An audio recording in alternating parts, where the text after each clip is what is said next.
السلام عليكم، صباح الخير، مساء النور.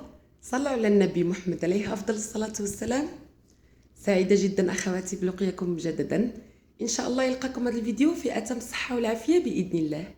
طبعا وصفتنا اليوم كيكة من نوع آخر، منسمة ومقومة بواحد الصلصة اللي بنينة بزاف، طبقة مقرمشة سهلة وسريعة في التحضير، اقتصادية.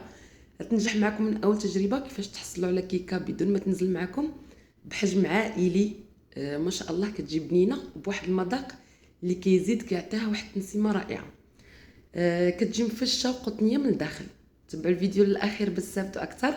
الا كنتوا اول مره كتشوفوني، انا زينب ازكري على قناه وصفات لذيذه هابي فود بصحه ونساء امرا. الا عجبكم الفيديو دعموا باللايك او اعجاب فيديو والاشتراك في القناه مع تفعيل زر الجرس، هكذا باش توصلوا بجميع الوصفات ان شاء الله. ما نطولش عليكم اخواتي، نخليكم مع طريقه التحضير، فرجه ممتعه.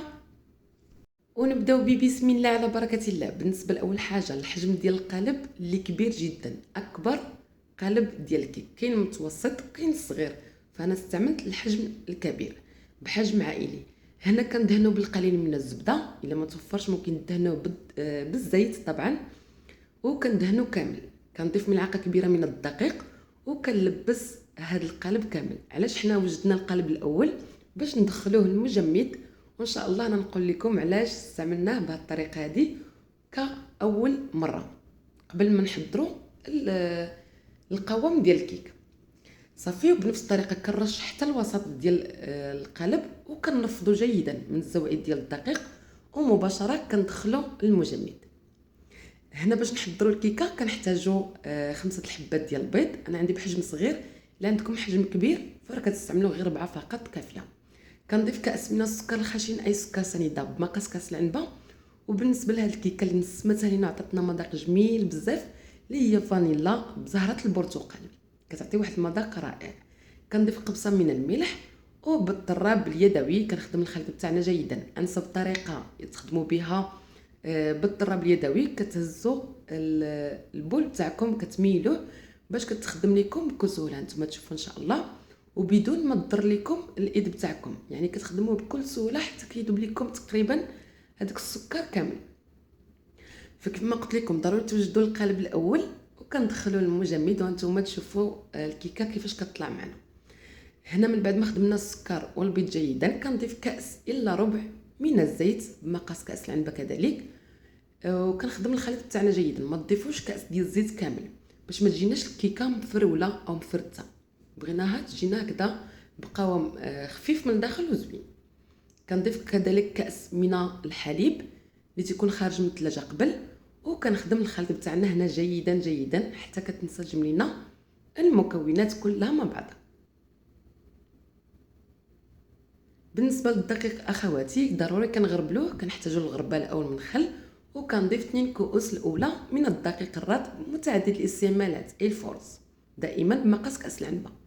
كنضيف 2 ساشي من بيكين باودر اي خماره الحلويات، 7 غرام 7 غرام، المجموع 14 غرام.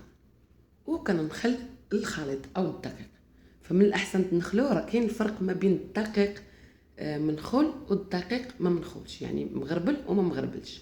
فمن الاحسن تغربلوا الدقيق بتاعكم باش كتحصلوا على واحد الكيكه كتجينا هكذا طريه، لان كيفرق الدقيق اللي مغربل واللي ما مغربلش. فهنا كنخدم الخليط بتاعنا جيدا، وكنضيف الكاس الاخير من الدقيق. يعني هاد السوائل كامله تاخذ معكم 3 كؤوس من الدقيق الرطب متعدد الاستعمالات اي الفرز.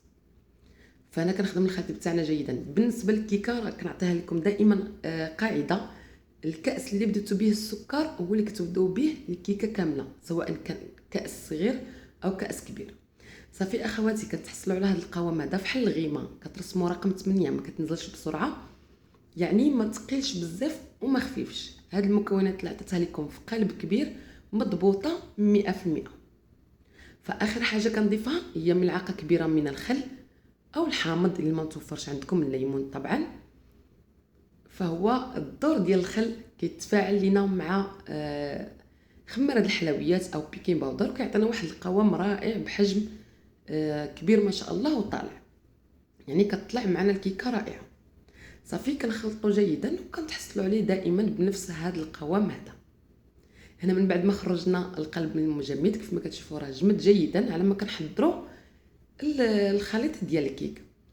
فانا مباشره اخواتي كنصب الخليط، كنحاول نهز يدي شويه الفوق وكنصب الخليط تاع الكيك وكنخلي واحد الكميه قليله هكذا باش كنتحصلوا على داك الزواق اللي لداخل ديال الكيك ديال الشوكولاته بذوق الشوكولاته. طبعا كيف كتشوفوا معايا اخواتي، يعني خليت واحد الكميه شويه، كنضيف ليها ملعقه كبيره من الكاكاو.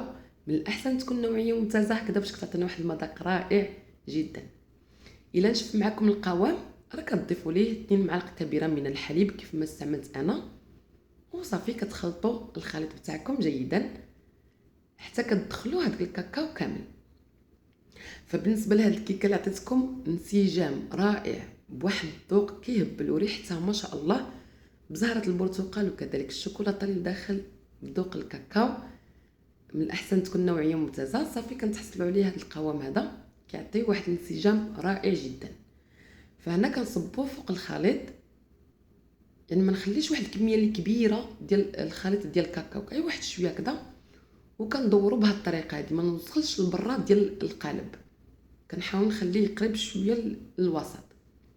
هنا كناخذ السكين وكنبقى ندخل ونخرج من التحت للفوق وانا كنقلب بالسكين هكذا باش كتندخل الشوكولاته او الكاكاو مع الابيض كيعطينا واحد الشكل جميل من الداخل.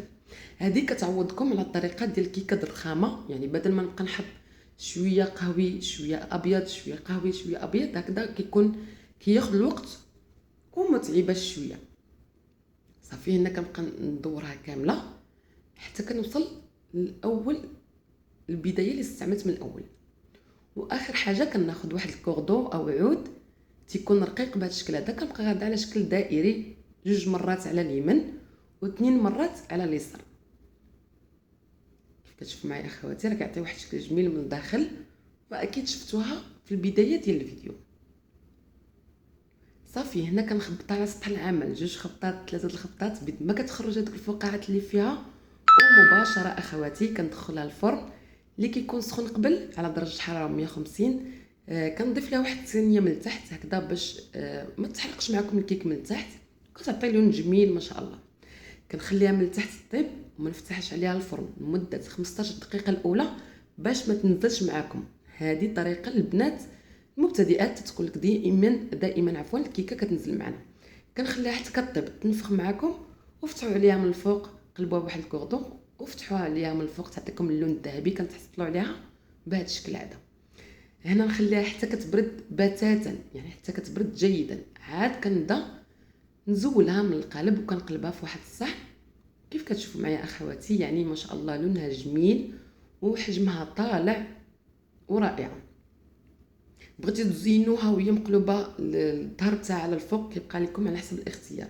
فانا رجعتها في واحد الصحن بيد ما نزين الكيكه بتاعنا. هنا عندي الشوكولاته، الكميه طبعا كتبقى على حسب الاختيار بتاعكم. شوكولاته اي نوع متوفر عندكم، انا استعملت الشوكولاته السوداء، ممكن تستعملوا الشوكولاته بالحليب. ضفت ليها القليل من الحليب عفوا اللي تيكون سخن جدا مغلي. صافي وكنزين به الكيكه بتاعنا بما انها من الداخل فيها الكاكاو، فضروري تزينوها بهذه الطريقه هذه كتعطي واحد المذاق كيهبل. صافي كنحاول نغطي الوجه بتاعها كامل، وهنا كنضيف طبقه مقرمشه طبعا كيبقى على حسب اللي متوفر عندكم، يا فول سوداني مهرمش او الكاوكاو مهرمش او اللوز عفوا مهرمش، يعني تيكون محمر اكيد في الفرن او في المقلاة هكذا باش كيعطينا ديك التقرميشه من الفوق. كنتحصلوا عليها بهذا الشكل هذا، كتخليوها تبرد على راحتها، كتقدموها ما شاء الله. انا قطعتها معكم حتى التقطيعه بتاعها ما شاء الله كتجي خفيفه واسفنجيه. هذا الشكل بتاعها من الداخل ما شاء الله كتجي رائعه جدا، خفيفه وريشه والمذاق بتاعها كيهبل. انا معليا لا نقول لكم جربوها وانتم تكتشفوا المذاق بتاعها ان شاء الله، وتحمر لكم وجهكم قدام ضيوفكم اكيد 100%. ممكن تستعملوها في الاعياد للضيوف، راه ما شاء الله كتهبل.